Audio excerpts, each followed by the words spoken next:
a lição, ela disse: ei, para, assim não dá. Ela perdeu o controle com os meninos. Eu digo: eita, agora vai dar certo. Mas enfim, não é fácil, né? Os trabalhadores são poucos, são escassos. A gente vai, né, fazendo o nosso melhor, a gente procura, sempre temos treinamentos na igreja, né?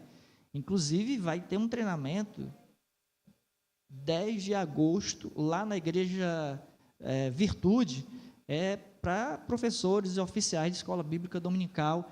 Lidar com criança é um desafio muito grande, irmãos, é um desafio muito grande, e eu vou dizer, é pouca gente que quer trabalhar com menino, sabe por quê? Porque menino não dá oferta, né? Menino não dá retorno, menino só dá despesa. Mas Jesus disse: deixai vir a mim os pequeninos, porque quando os meninos queriam se aproximar de Jesus, os próprios discípulos de Jesus diziam: sai daqui, menino, sai daqui. A gente tem a mania de dizer para o menino, né? Sai daqui, menino, te aquieta. Mas não, Jesus diz assim: deixai vir a mim os pequeninos, não as impeçais. A gente precisa, em nome de Jesus, com todo o nosso amor, evangelizar essas crianças. Amém, amados? Vocês estão comigo nessa visão? Digam amém bem forte. Amém. Aleluia, o Levi está comigo. Abra sua Bíblia no livro do Apocalipse, capítulo 2. Nós vamos ler dos versos 1 a 7. Apocalipse, capítulo 2, dos versos 1 a 7. Domingo passado nós estávamos aqui na igreja encerrando o Revolution, atividade com os jovens, né? Conferência jovem. E nós estávamos falando, né, o tema foi até que ele venha, né, para não deixar a chama se apagar. Quando a Lia nos chamou para a gente fazer esse momento de joelhos, e o Espírito Santo falou comigo e me trouxe a memória muito do que nós vivemos no domingo, no final de semana passado. E o Espírito Santo estava falando ao meu coração: meu irmão, se você não tiver azeite de reserva, a chama se apaga mesmo. E hoje, né? Hoje nós vamos falar sobre um outro aspecto muito importante que a igreja precisa vigiar, que é a respeito do amor, né? Para a gente não abandonar o primeiro amor. Mas para isso, a gente entender tudo isso, nós vamos ler todos esses versos aqui para nós ouvirmos o que Deus tem para falar conosco. Quantos querem ouvir Deus falar ao seu coração? Diga amém. Amém. Vamos lá, Apocalipse capítulo 2, do 1 ao 7, diz assim: ao anjo da igreja em Éfeso escreve: estas coisas diz aquele que conserva na mão direita as 7 estrelas e que anda no meio dos 7 candeeiros de ouro. Conheço as tuas obras, tanto o teu labor como a tua perseverança, e que não podes suportar homens maus, e que puseste à prova os que a si mesmos se declaram apóstolos e não são, e os achaste mentirosos, e tens perseverança, e suportaste provas por causa do meu nome, e não te deixaste esmorecer. Tenho, porém, contra ti, que abandonaste o teu primeiro amor. Lembra-te, pois, de onde caíste. Arrepende-te, e volta à prática das primeiras obras. E se não, venho a ti, e moverei do teu lugar o teu candeeiro, caso não te arrependas. Tens, contudo, a teu favor, que odeias as obras dos nicolaítas, as quais eu também odeio. Quem tem ouvidos, ouça o que o Espírito diz às igrejas. Ao vencedor, dar-lhe-ei que se alimente da árvore da vida que se encontra no paraíso de Deus. Amém? Aleluia, vamos orar.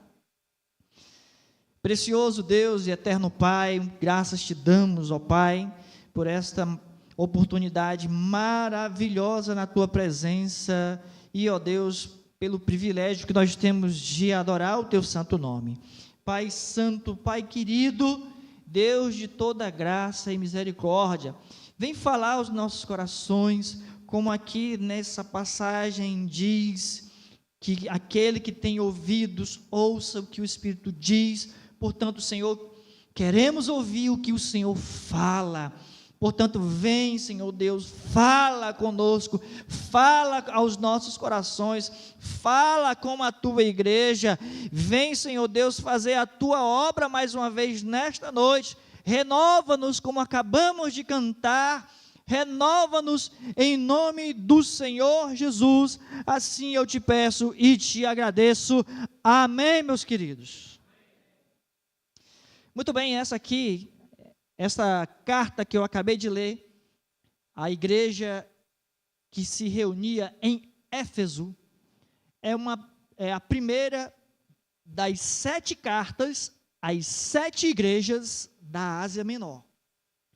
Quem escreve as 7 cartas? Jesus. Talvez você já saiba, mas é possível que alguém aqui nessa noite não saiba, então eu faço questão de repetir.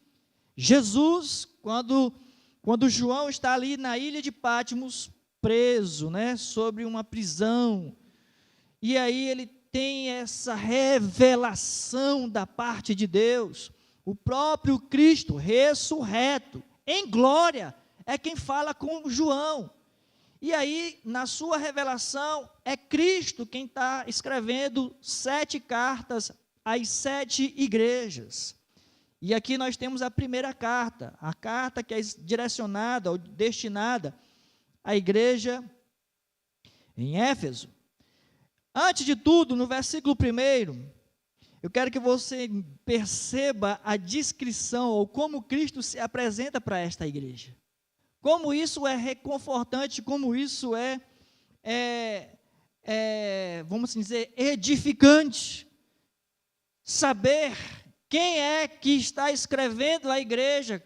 Quem é que está falando conosco? Quem é este que está tratando com a sua igreja? No versículo 1, diz assim: estas coisas diz aquele que conserva na mão direita as 7 estrelas e que anda no meio dos 7 candeeiros de ouro. Para você entender melhor esse versículo, é só você voltar no capítulo 1, o versículo de número 20, que é o último versículo do capítulo 1, você vai entender melhor, quando diz assim: quanto ao mistério de 7 estrelas, que viste na minha mão direita, e os 7 candeeiros de ouro, as 7 estrelas são os anjos das 7 igrejas, e os 7 candeeiros são as 7 igrejas. Portanto, vamos lá, nós temos aqui 2 descrições de quem é que está tratando com a igreja. Quantos querem ser tratados por Deus? Na verdade, nós precisamos, irmãos, todos os dias, repita comigo, eu preciso ser tratado por Jesus. Acredite, todos nós precisamos. Todos nós, e Deus quer tratar conosco, Deus quer cuidar de nós. E é importante nós sabermos quem é que está tratando conosco. E essas 2 descrições são maravilhosas. Primeiro, é aquele que sustenta as 7 estrelas nas suas mãos. Como nós lemos no versículo anterior, versículo 20, do capítulo 1, as 7 estrelas são quem? São os anjos, ou seja, os mensageiros. Aqueles que levavam a mensagem do evangelho, que cuidavam do rebanho, que cuidavam da igreja. Alguns chegam a afirmar que seria o pastor da igreja, que seria o mensageiro da igreja. Mas todos aqueles que são mensageiros, todos aqueles que são portadores da palavra de Deus. O Lucas iniciou o culto aqui falando a respeito daqueles que são testemunhas. Uma testemunha carrega uma mensagem.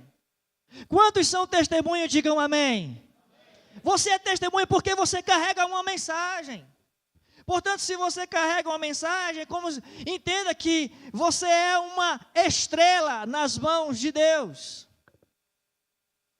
E quando você entende que você é uma estrela nas mãos de Deus, e o texto diz que o Senhor é aquele que tem em suas mãos as 7 estrelas, Cristo sustenta em suas mãos as 7 estrelas, ou seja, sustenta cada mensageiro seu na sua própria mão. A questão interessante é que essa mesma descrição, em outras traduções, vai dizer que é aquele que tem em suas mãos as 7 estrelas. E a expressão ter em suas mãos as 7 estrelas, no texto original, no sentido, na língua original, no grego, foi escrito o livro do Apocalipse, a ideia de ter em suas mãos é exatamente o significado que Jesus tem o controle total da sua vida nas mãos dele. Você que é mensageiro de Deus, você que é testemunha de Deus, você que é portador de uma mensagem de Deus, você que carrega a boa notícia do Evangelho no seu coração, tenha a certeza que você está nas palmas das mãos de Jesus Cristo. Isso significa que Ele tem um controle da tua vida. Ou seja, se a minha vida está nas mãos de Jesus, significa que eu tenho segurança, significa que eu estou seguro, significa que a minha vida, a sua vida, está na total dependência de Cristo. Nós estamos nas mãos de Jesus, somos sustentados por Jesus. E quando eu digo ser sustentado, não é que Jesus paga as nossas contas não, né? Tem uma brincadeira aí que a pessoa diz, eu vou comprar em nome de Jesus, né? Eu vou abrir um crediário em nome de Jesus, né? Você possui um cartão de crédito que Jesus é o titular? Não é não, tá, irmão? Então não é nesse sentido. É exatamente no sentido que Ele guarda, Ele cuida, que Ele realmente é aquele que te protege, que te proporciona segurança, como no Evangelho de João, capítulo 10, versículo 28, Jesus disse, eu lhes dou a vida eterna, Jesus falando a respeito dos seus, das suas ovelhas, Jesus disse, eu lhes dou a vida eterna, jamais perecerão, e ninguém as arrebatará das minhas mãos. Sua vida está nas mãos de Jesus, ninguém vai arrancar você das mãos de Jesus.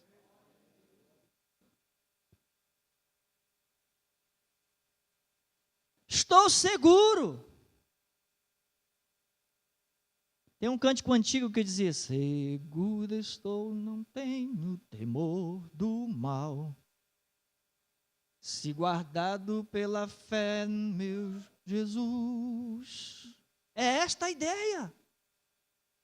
É esta a ideia que se passa aqui quando diz que Jesus é aquele que tem nas suas mãos as 7 estrelas, mas como talvez seja a tradução que tem na sua Bíblia aí, que é aquele que conserva, ter também no sentido de conservar essas estrelas na sua mão direita, a ideia de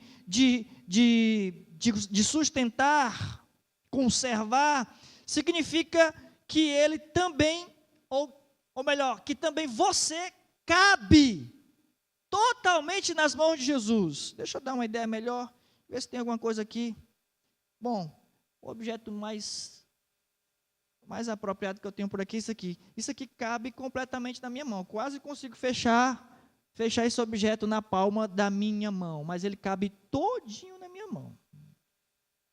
É esse significado.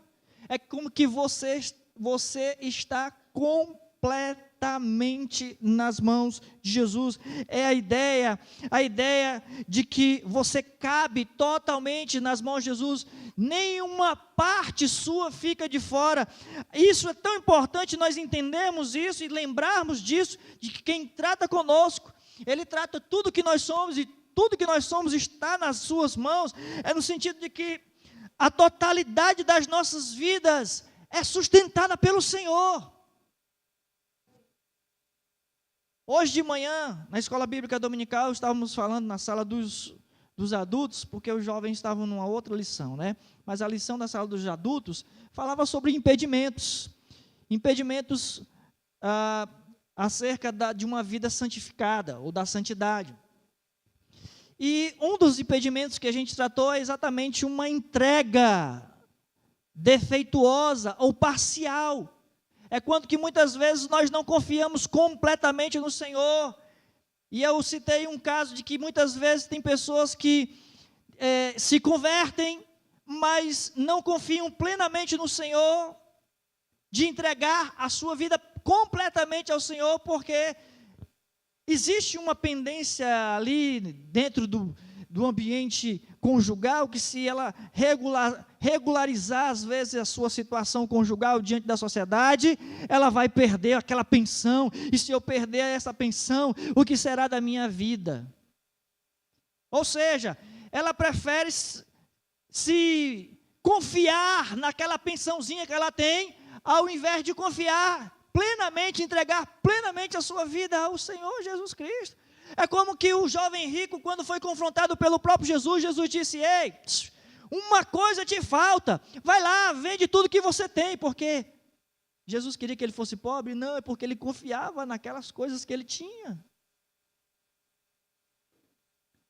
Quando nós entendemos quem é Jesus e quem quer tratar conosco, e este aspecto daquele que tem em suas mãos, ou que sustenta em suas mãos as nossas vidas, que tem o cuidado de nós, de todas as áreas das nossas vidas, meus irmãos, todas as áreas, emocional, financeira, espiritual, todas as áreas das nossas vidas, o Senhor cuida de nós. Se o Senhor não guardar a casa, em vão vigia a sentinela. Se o Senhor não edificar a casa, em vão trabalham aqueles que edificam.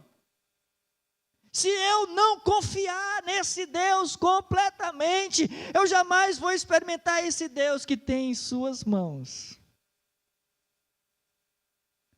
a vida daqueles que carregam, que são portadores dessa mensagem. Aleluia! Amém? Isso é maravilhoso, mas Jesus também se descreve como aquele que anda, ou que caminha entre os candelabros de ouro, né, os candeeiros de ouro. E quem são os candeeiros de ouro? São as 7 igrejas, só para você lembrar, ainda pegando o gancho no versículo 20 do capítulo 1. São as 7 igrejas. Jesus caminhando pelo meio das 7 igrejas, repetindo o versículo 2, o versículo 1, estas coisas diz aquele que conserva na mão direita as 7 estrelas, e que anda no meio dos 7 candeeiros de ouro. Ou seja, os candeeiros são as igrejas, como eu falei, é exatamente aquilo para mostrar a atividade de Cristo no meio da sua igreja. Quantos creem que Jesus está aqui nesse lugar? Digam amém. Já foi dito isso aqui. Sabe, irmão, então, eu posso até perguntar quantos estão sentindo a presença de Deus. Aí alguns vão dizer amém, aleluia, mas de repente você não esteja sentindo. Mas o fato de você não estar sentindo não significa que Ele não está aqui. Eu garanto a você que Ele está aqui. Eu garanto a você que Ele está passeando, que Ele caminha no meio da igreja. Quer você queira ou não, quer você veja ou não, sinta ou não, quer você acredite ou não, Ele está aqui. É a atividade de Jesus. Ele caminha no meio dos 7 candeeiros de ouro, ou seja, no meio da igreja, das igrejas, seja que onde você possa imaginar, você pode até dizer assim, Jesus está acolá, mas Jesus não está aqui. Jesus não tem uma igreja, vamos assim dizer, preferida para Ele se manifestar, ou ser confinado lá. Não existe isso, irmãos. Leia o histórico, pelo menos, dessas 7 igrejas, cada uma mais diferente da outra. Umas têm elogios e críticas, outras têm mais críticas do que a outra, problemas assim, problemas assado, mas em todas elas, o Cristo passeia pelo meio delas, tratando com elas. E Ele está aqui hoje, tratando com a igreja. Significa que presença de Jesus está em todas elas ao mesmo tempo. Ele não tem uma igreja particular preferida, ou melhor, uma denominação preferida. Não há uma igreja na qual Jesus esteja presente para que se ausente da outra. Não dá. Ele é onipresente. A sua presença é permanente em todas. Permanente em todas. Sempre que a igreja se reúne para adorar a Deus, Ele se faz presente. Lembre-se disso, todas as vezes que a igreja se reunir para adorar, Jesus está no meio da igreja, Ele caminha pelo meio da igreja, Ele está no meio da sua igreja. Isso não mexe com você, saber que Ele está aqui? Qual é o sentimento que passa no teu coração, ter a certeza de que Jesus está aqui no meio da igreja? E é esse Deus que diz, que se descreve, né, que Ele se revela dessa forma. Ele se revela como aquele que diz: eu sustento os meus, eu sustento, seguro, guardo os meus e garanto que eu ando no meio da minha igreja, que eu estou permanentemente no meio da minha igreja. É assim que Ele se descreve. E Ele começa a falar com a sua igreja. Ele começa a falar com a igreja em Éfeso. Versículo 2. Ele começa dizendo: conheço as tuas obras. Na verdade, Ele conhece as obras de todas as igrejas. Meu irmão, olha para a pessoa que está do seu lado, diz para ela assim: olha, Jesus conhece as tuas obras. Você não escapa do olhar de Jesus.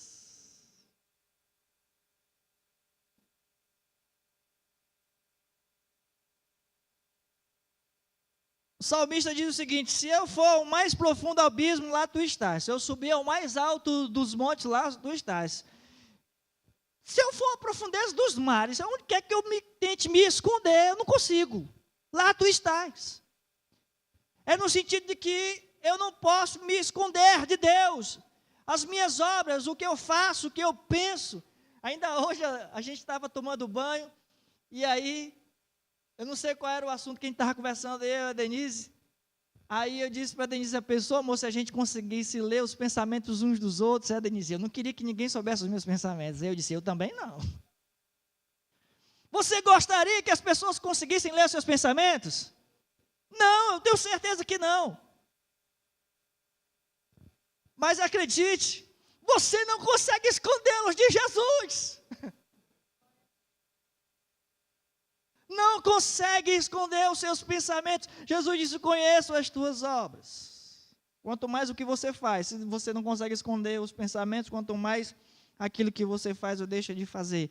Mas, veja bem, quando Jesus olha para esta igreja, a Éfeso especificamente, Jesus começa louvando essa igreja, elogiando essa igreja, dizendo: eu conheço as tuas obras, tanto o teu labor como a tua perseverança. Mas vamos ficar primeiro com o teu labor. Essa palavra aqui, o teu árduo trabalho. O teu labor, o teu árduo trabalho.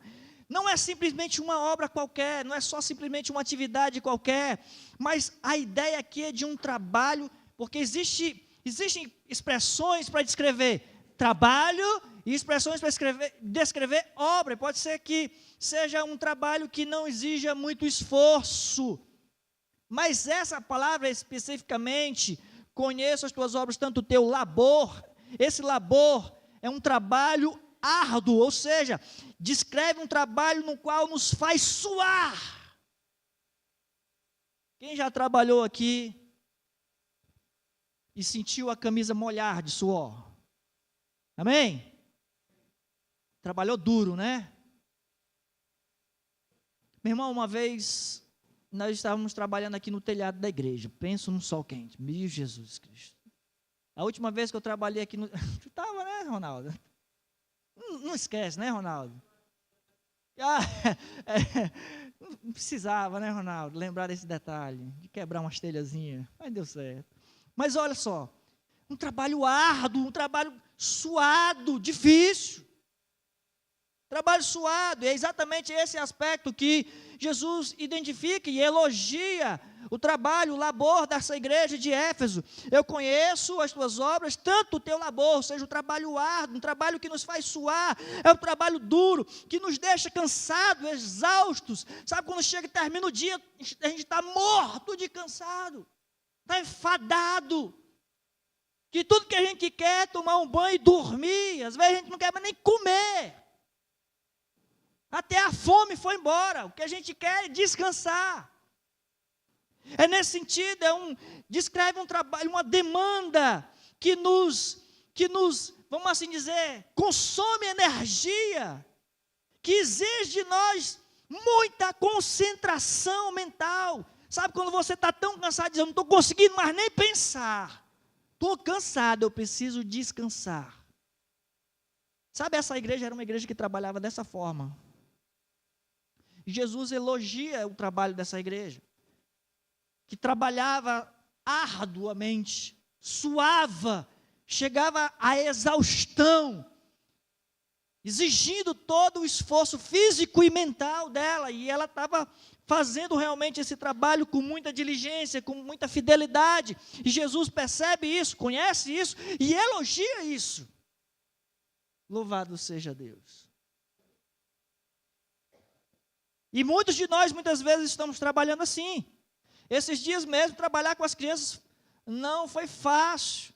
Brincar de vivo, morto com os meninos não é fácil. Vivo, morto, vivo, morto. Minhas pernas já estavam duras.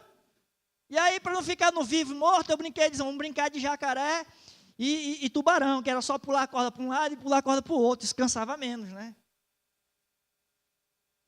Mas corre daqui, segura dali, a gente botou um pula-pula ali, segura o menino daqui, bota o menino para cima, bota o menino para baixo, e fica todo mundo, e corre para um lado, pega refrigerante, pega salgado, limpa daqui, varre dali.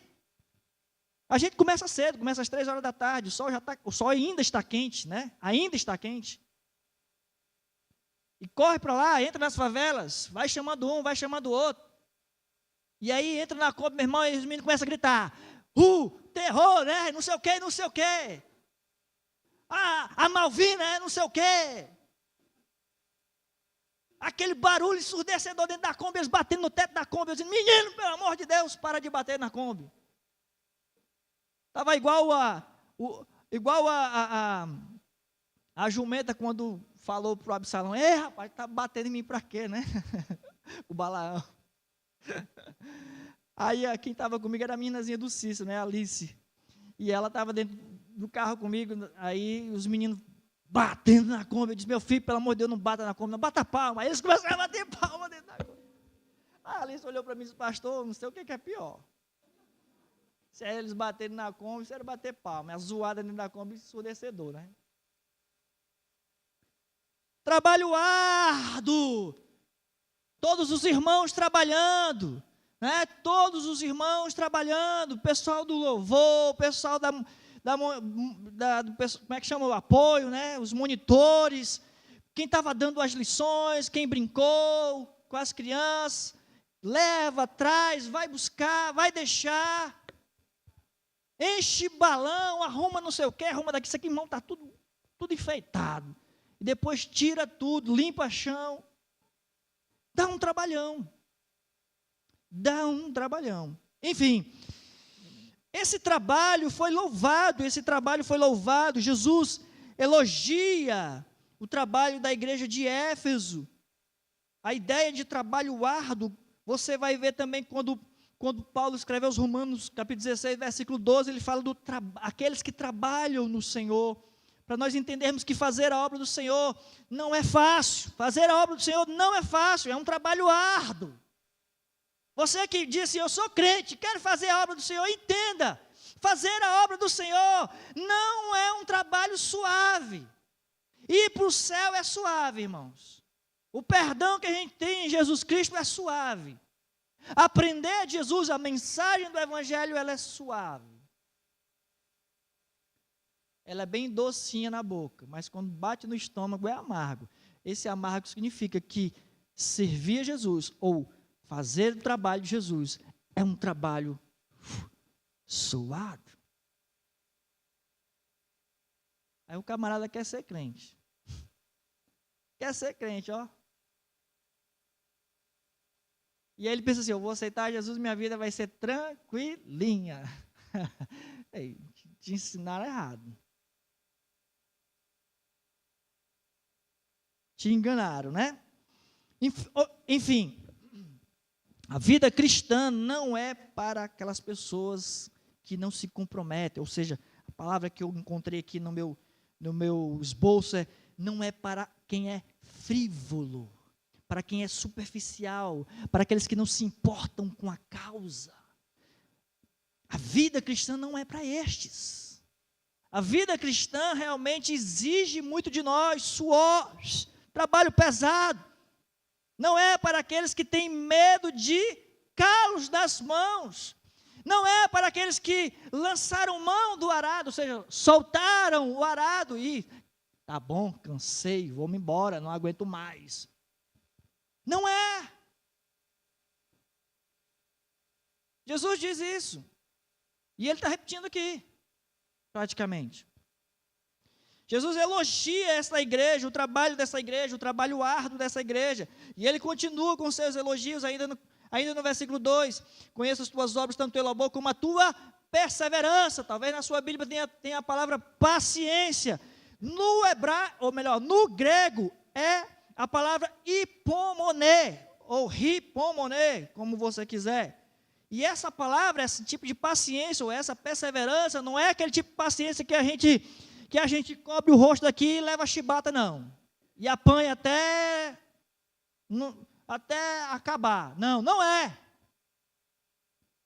Essa expressão grega, hipomoné, é exatamente a coragem que aceita os sofrimentos, é a coragem que aceita as dificuldades, é a coragem que aceita as lutas, é a coragem que aceita inclusive a derrota. Porém, é a capacidade de sempre sair vitorioso em qualquer situação. O crente, mesmo quando perde, ele ganha.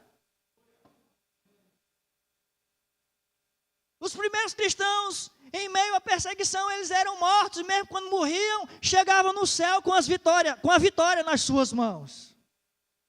Não tem como, irmãos.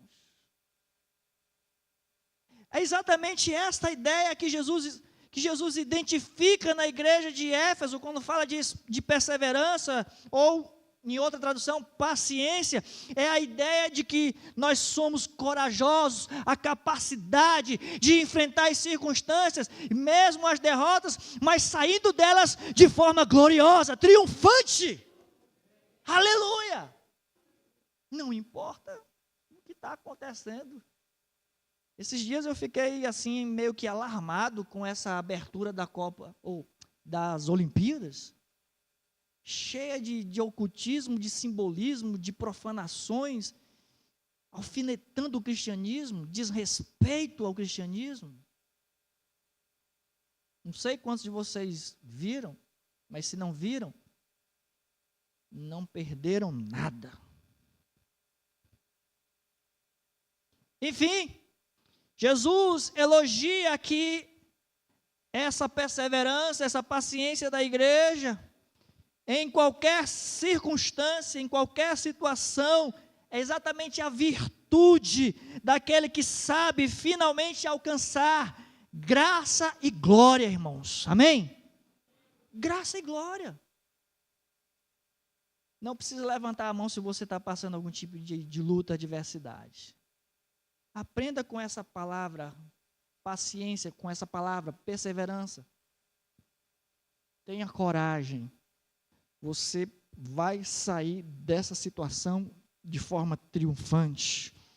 Alguém disse o seguinte: quando somos capazes de enfrentar o sofrimento com essa paciência, com hipomoné, com essa perseverança do verdadeiro crente, a cor da vida que vivemos nunca será cinza ou negra ou escura, porque brilhará sempre o ouro da glória.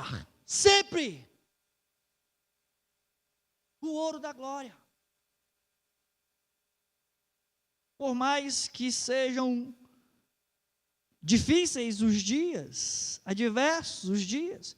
Jesus continua o elogio dele a essa igreja: conheço as tuas obras, tanto o teu trabalho árduo como a tua perseverança, e que não podes suportar homens maus, e os pusestes à prova, os que a si mesmos se declaram apóstolos, e não são, e os achaste mentirosos. Essa igreja, além de trabalhar arduamente, além de ser uma igreja perseverante, paciente, essa igreja era uma igreja que não suportava falsos mestres, que não suportava aqueles que aqui é chamado de homens maus. Não sei quantos dos irmãos vinham nas quartas-feiras que a gente estava ministrando aqui sobre as epístolas de João, sobre os falsos mestres, os falsos profetas. João chega até descrevê-los como anticristos. João é um dos, vamos dizer, membros no sentido de ancião, pastor, responsável, líder das igrejas da Ásia. Não é à toa que a carta é escrita às 7 igrejas da Ásia. Enfim, João identifica exatamente esses problemas, e aqui o elogio à igreja de Éfeso é que eles não suportam esses homens maus, no sentido de colocá-los à prova, provando se esses homens são ou não são de Deus, se eles são ou não são verdadeiros, se eles são ou não são enviados da parte de Deus. Normalmente, igrejas pequenas, pequenas comunidades, parece que é mais fácil, elas estão mais limitadas intelectualmente, parece que são um alvo mais fácil, uma presa mais fácil daqueles que são mal intencionados. E Jesus adverte, sempre advertiu, quando a gente vai ler no Evangelho de Mateus capítulo 7, versículo 15, Jesus advertia a respeito dos falsos profetas, que viriam como lobo vestido de pele de ovelhas. Paulo adverte que haveriam de se levantar muitos falsos profetas também. Paulo faz a mesma advertência à igreja. Estes eram exatamente aqueles que queriam converter, mudar a liberdade que nós temos em Cristo Jesus pela graça em libertinagem, uma licença para pecar. Perverter o cristianismo de tal maneira que justificaria uma vida imoral. Seriam estes que aqui Jesus disse: vocês colocaram estes homens na parede, botaram eles na prova e os achastes mentirosos. Uma igreja que não suportou a falsa doutrina. Uma igreja que realmente perseverou na verdade. Uma igreja que denunciou aqueles que não eram. Uma igreja que não só denunciou, mas que também rejeitou. Jesus, nesse Evangelho de Mateus, capítulo 7, Jesus deixa bem claro lá, além de advertir, Jesus ainda diz o seguinte: vocês vão conhecer uma árvore pelo fruto, no versículo 16, né? Se conhece uma árvore pelo fruto, é uma maneira de colocar prova, de provar se são ou não são de Deus. Alguém escreveu que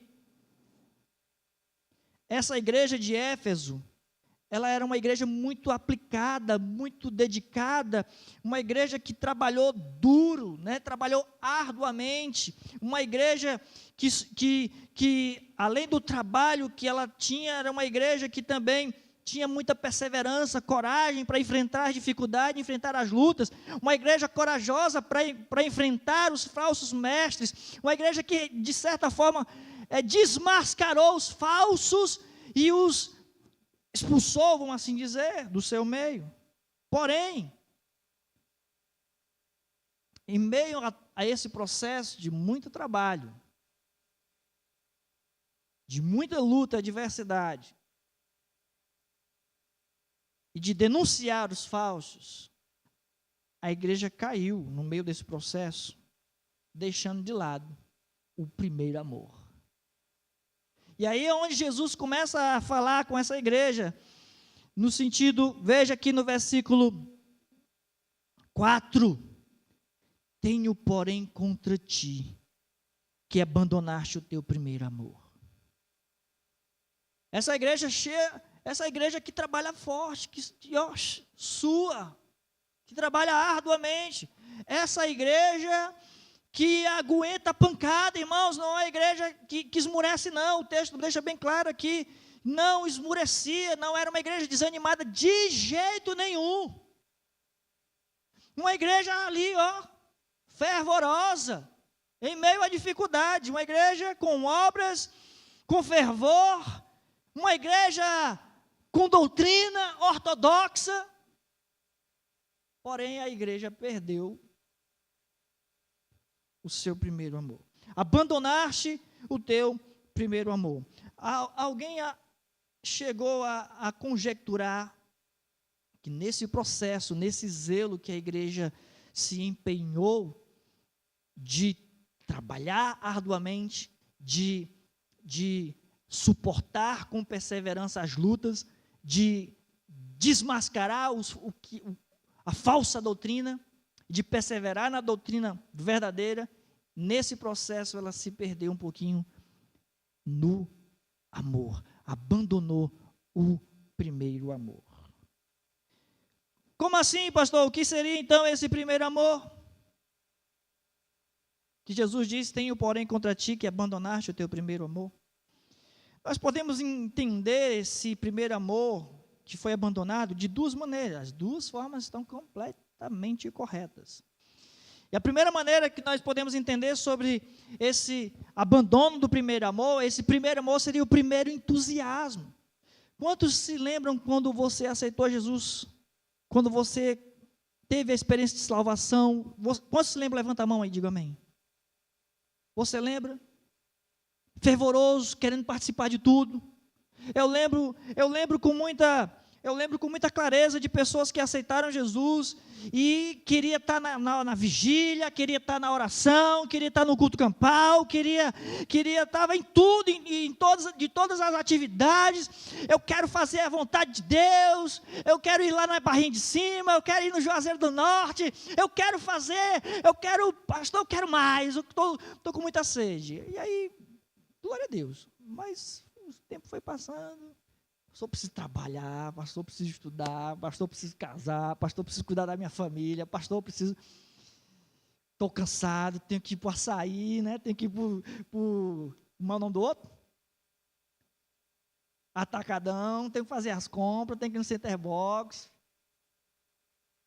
Pastor, estou precisando fazer mais hora extra aqui, preciso de um segundo emprego, terceiro emprego.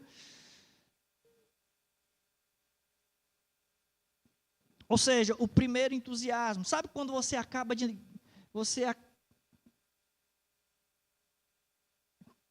de aceitar um compromisso de namoro? Paz, é bom demais, né? Acabou de iniciar o namoro. Você quer passar todo dia, o dia todo, né? E aí tem o casamento. Casou, lua de mel. Aí vem 10 anos de casado. E aí cada um já dorme para um lado, né? É não? Tá roncando, peraí, cala a boca aí, quero dormir, estou cansada. Quero dormir. Mas se fosse na lua de mel, tu não ia dizer isso. Que o rapaz estava roncando, era música nos teus ouvidos. Irmão João, deixa de brincadeira, irmão João. Mas enfim, irmão João, deixa de comentário, irmão João. É exatamente um dos significados, é o desaparecimento desse primeiro entusiasmo. Quando nós tivemos aquele primeiro encontro com Cristo, no livro do profeta Jeremias, capítulo 2, versículo 2, o próprio Deus fala com a nação de Israel. Deus diz à nação de Israel, lembrando a nação de Israel, da tua afeição quando eras jovens, e do teu amor quando noiva. Israel estava ali bem esquecida de Deus. Tinha desaparecido aquele primeiro entusiasmo. É possível que Jesus esteja ali, chamando a atenção da igreja de Éfeso por ter perdido o primeiro entusiasmo pelo próprio Cristo, mas também muito bem aplicado e possível é falar da perda do amor fraternal entre os irmãos, porque o nosso relacionamento com Deus, ele também é medido pelo nosso relacionamento com os irmãos. Uma coisa não se separa da outra. Eu estou cansado de falar isso aqui nos últimos cultos para a igreja. Nós não podemos separar o amor a Deus pelo amor que temos pelos nossos irmãos. As epístolas de João, que a gente tem ministrado nas quartas-feiras, fala claramente: aquele que diz que conhece a Deus, mas aborrece a seu irmão, é mentiroso. Diz que ama a Deus, mas não ama seu irmão, é mentiroso. E o amor de Deus não está nele. É nesse sentido que, quando ele fala: tenho, porém, contra ti, que abandonaste o teu primeiro amor, tanto se refere a, vamos assim dizer, a um esfriamento, eu vou assim usar essa palavra, das primeiras afeições por Cristo, como também o esfriamento do primeiro amor fraternal entre os irmãos, que no começo a gente quer aceitar Jesus, quer estar o tempo todo junto, quer estar com a igreja, nós vamos para a convivência, nós vamos para acampamento, nós vamos para tudo, a gente vai evangelizar, a gente entra dentro de uma Kombi cheia de menino, a gente faz tudo junto e é lindo, maravilhoso. Mas não demora muito, a gente quer, vou ficar no meu celular aqui em casa assistindo uma série, maratonando, deixa os irmãos se virando lá.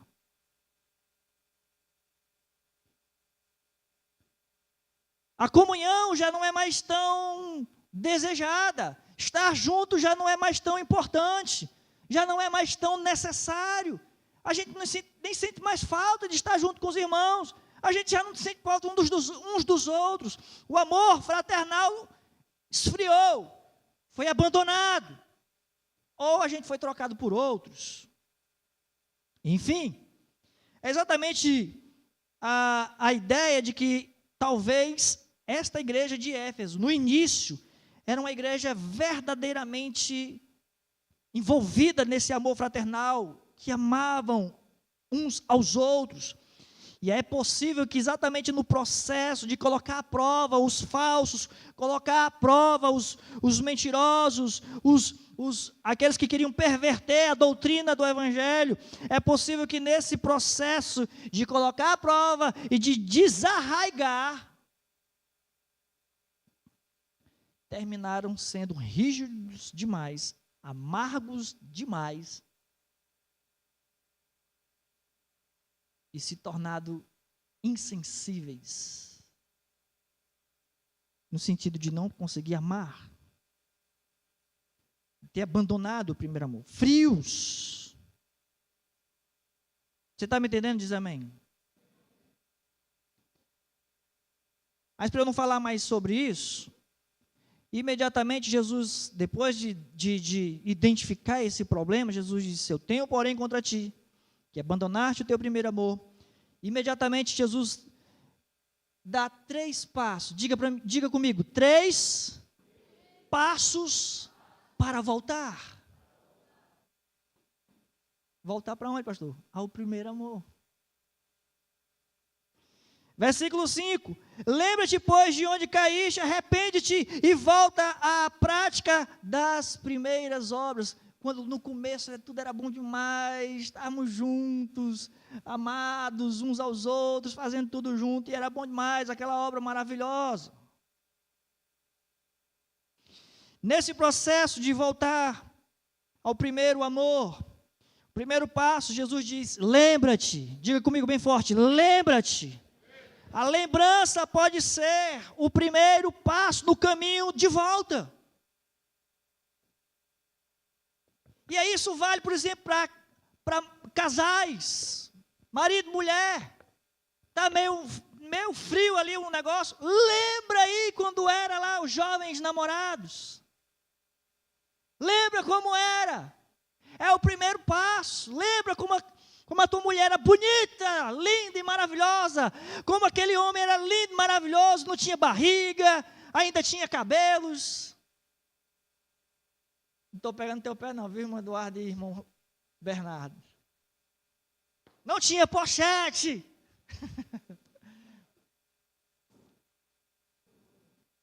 Não tinha cabelos brancos. Ainda tinha todos os dentes da boca. Porque tem gente que vai perdendo os dentes.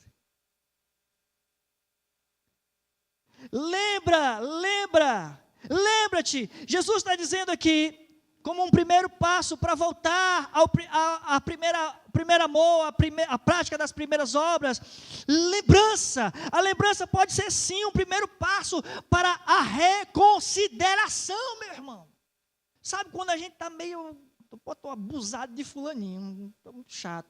Já foi tão meu amigo, gostei tanto dele, mas não dá certo. Primeiro passo, recorda, lembra-te.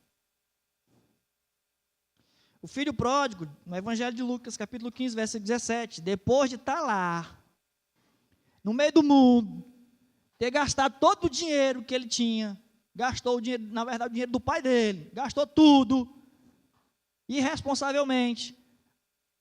O primeiro passo para ele voltar para casa foi ele se lembrar: rapaz, lá na casa do meu pai era tão bom e eu não sabia, e eu não valorizava. Tinha comida à vontade, tinha um lugar para dormir, era tão bom na casa do meu pai, e agora eu estou aqui cuidando desses porcos sujos, e eu estou com fome, a minha fome é tão grande que eu gostaria de comer até a lavagem dos porcos. Era assim que ele estava se sentindo naquele momento. E ele começou a lembrar lá da casa do pai. A lembrança é um primeiro passo para a gente voltar. A lembrança aqui, no caso do filho pródigo, foi o primeiro passo para ele voltar ao pai amado, aos braços, à casa do pai que o amava. É o primeiro passo para reconsiderar.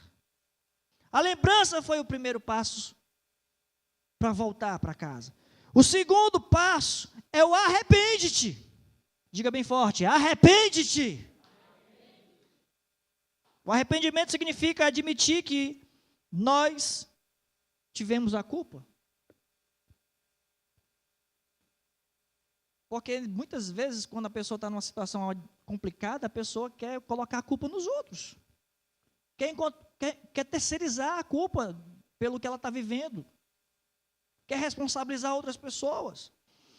E Cristo coloca aqui para a igreja de Éfeso como os passos para retornar àquele fogo do primeiro amor. Primeiro, lembra-te. Segundo, arrepende-te. E olhando novamente para o filho pródigo ele tem exatamente a atitude de arrependimento. Ele diz: levantar-me-ei e irei ter com meu pai e lhe direi: pai, pequei. Isso está no Evangelho de Lucas, capítulo 15, verso 18. Ele não estava com plano de chegar, voltar para a casa do pai dele e dizer: papai, eu simplesmente estou sem dinheiro, não tinha para onde ir, eu voltei para cá. Não. Ele tem a ideia de voltar. Primeiro ele se lembra da casa do pai, e a atitude de voltar é dizer: pai, eu pequei, eu errei, é assumir a culpa. O mais difícil, porém necessário nas nossas vidas, é exatamente o arrependimento, irmãos.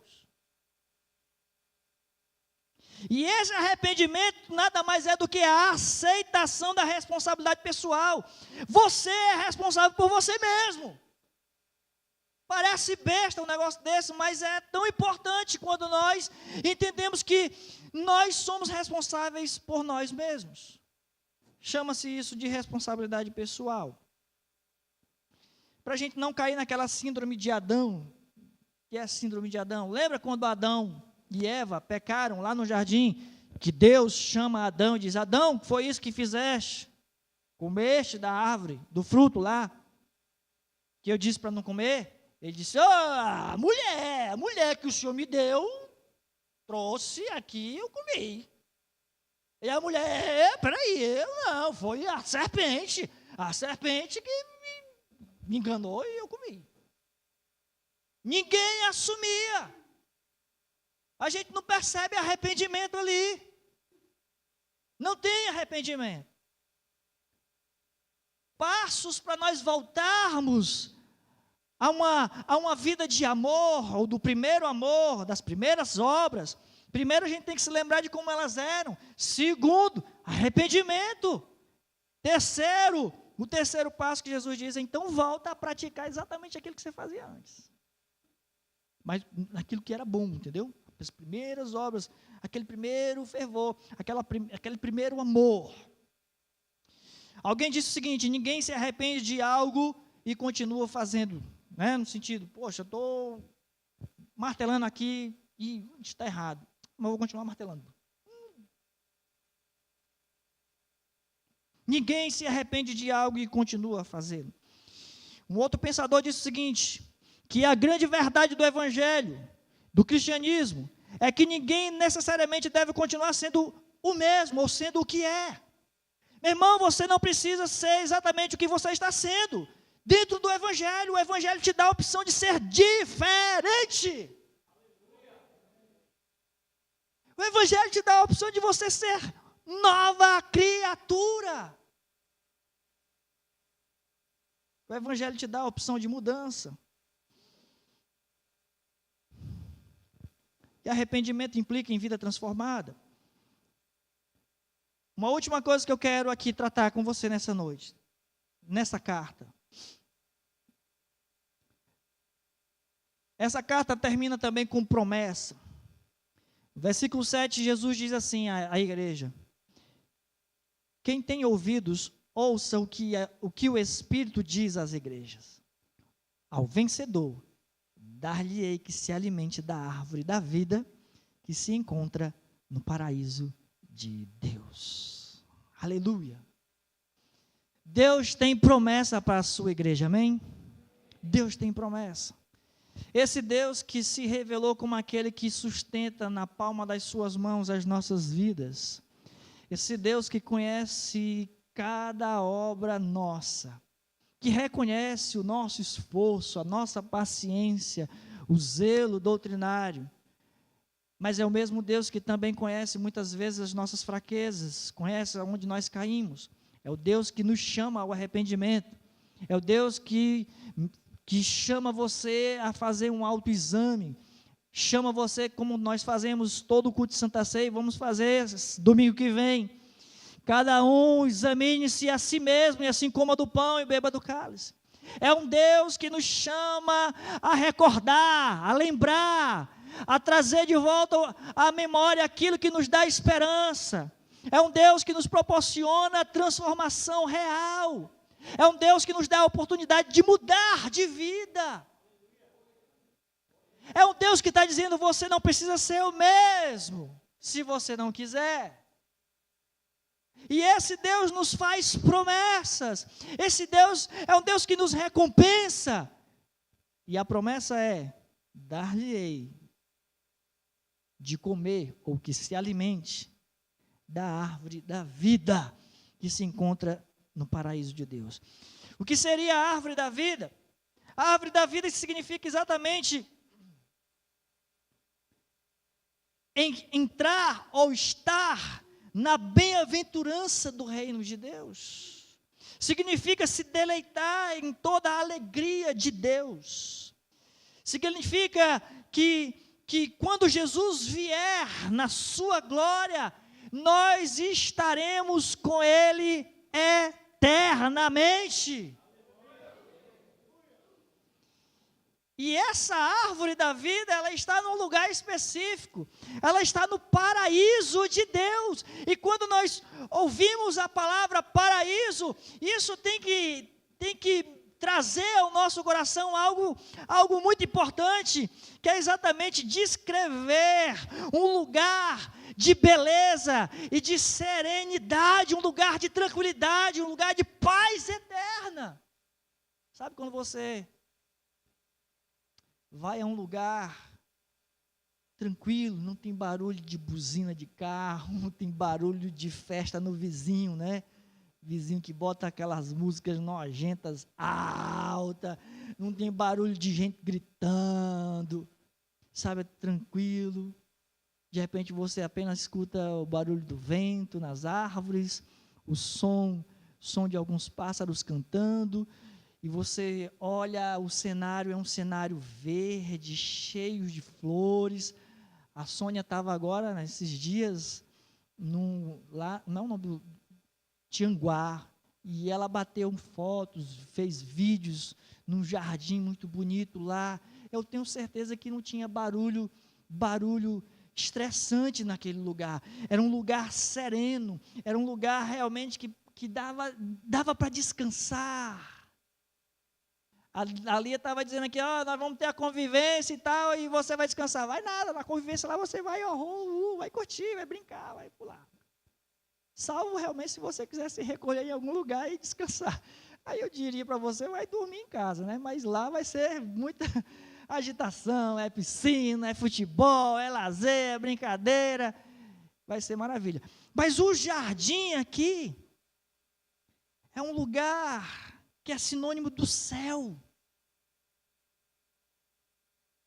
É a imediata presença gloriosa de Deus.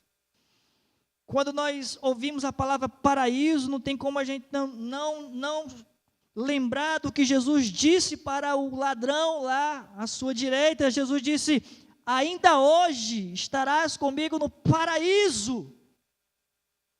E este paraíso nada mais é do que estar com Jesus, é aceitar o que Jesus disse: ainda hoje estarás comigo no paraíso, ou seja, é estar junto de Jesus para sempre. Para sempre. Não haverá mais choro, não haverá mais dor, não haverá mais lágrima, não haverá mais estresse, não haverá mais briga, gritaria. Cessou. Cessou. Essa é a promessa. Quantos desejam isso? Oh, meu Jesus, como eu desejo isso. Sabe, às vezes eu gosto de ter a casa cheia, eu gosto quando os meus filhos estão em casa, eu gosto disso. Mas quando eles saem, a gente diz o quê? Opa, nós temos um Vale Night. Não é assim?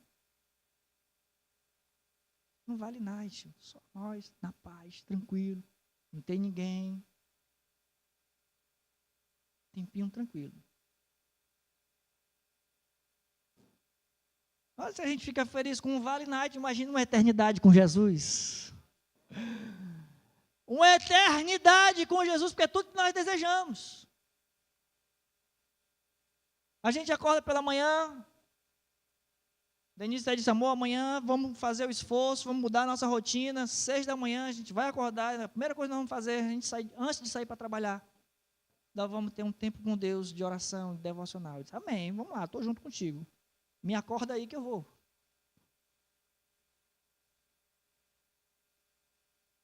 Porque é um tempo bom, irmãos.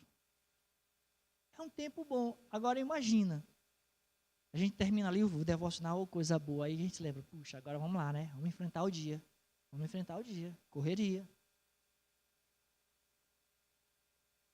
Quando a gente está aqui, por exemplo, naquele momento de oração, aleluia, não quer parar. Céu na terra. Os irmãos contando: estou cheio, eita, tá bom. Não quer parar. Céu na terra. E durou ali 5, 10 minutos, meia hora, sei lá. Foi céu na terra. Jesus está prometendo eternamente. Sabe aquele momento que você está com Deus, que você não se lembra que tem dívidas? Você não se lembra que tem conta para pagar?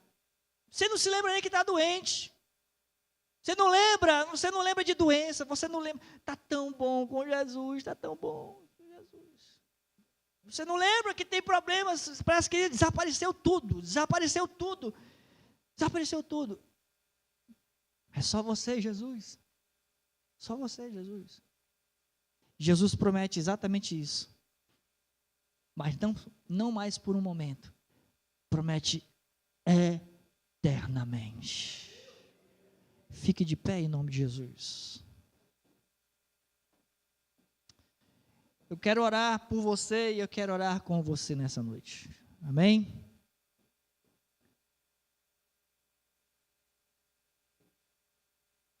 Não sei aí como é que está o teu dia a dia, como é que está a tua luta, como é que está aí. Mas, irmãos, eu creio em céu na terra também. Amém? E é bem certo que muitas vezes na caminhada a gente fica cansado por uma coisa e outra. É o labor, né? O trabalho árduo, às vezes deixa a gente meio cansado. E eu quero orar por você nessa noite. Eu quero convidar você a sair do seu lugar, vir aqui na frente. Se você está, de repente, doente, está sobrecarregado com alguma coisa, está preocupado com alguma coisa, está enfrentando alguma batalha aí, alguma luta, alguma adversidade, ou se você simplesmente quer entregar a sua vida a Jesus, eu quero orar por você. Venha aqui, sai do seu lugar, venha aqui. Deixe Deus tratar você nessa noite, deixa Deus tratar mais uma vez, deixa Deus renovar você mais uma vez esta noite, em nome do Senhor Jesus, em nome de Jesus. Aleluia, glória a Deus. Vamos louvar o Senhor, e enquanto nós ministramos essa canção, tá tudo bem aí, filho? Muda aí, Samuel. Dá a nota para nós aqui.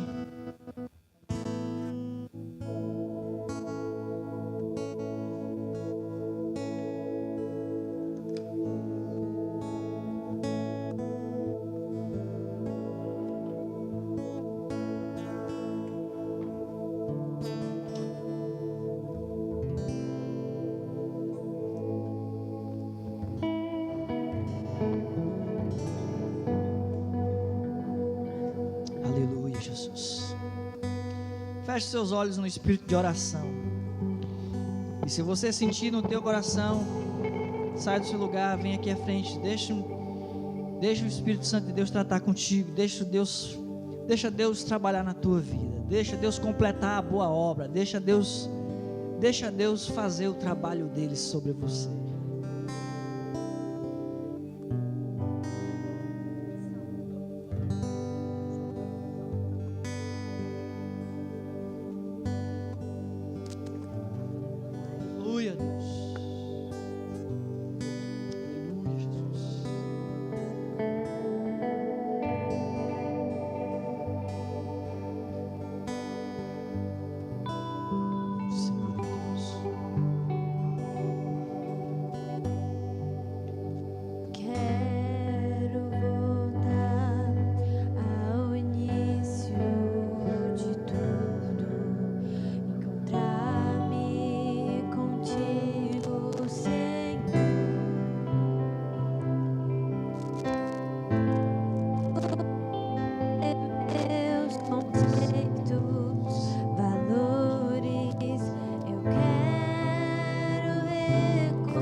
primeiro amor, eu quero voltar a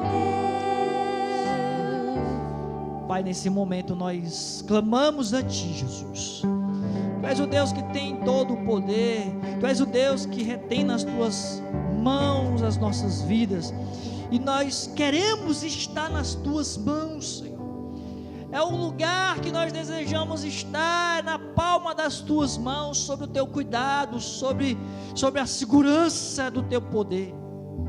Pai, em nome de Jesus, eis aqui essas vidas que deram um passo de vir aqui à frente, clamar a Ti, buscar mais do Teu poder, mais da Tua unção, buscar resposta no Senhor.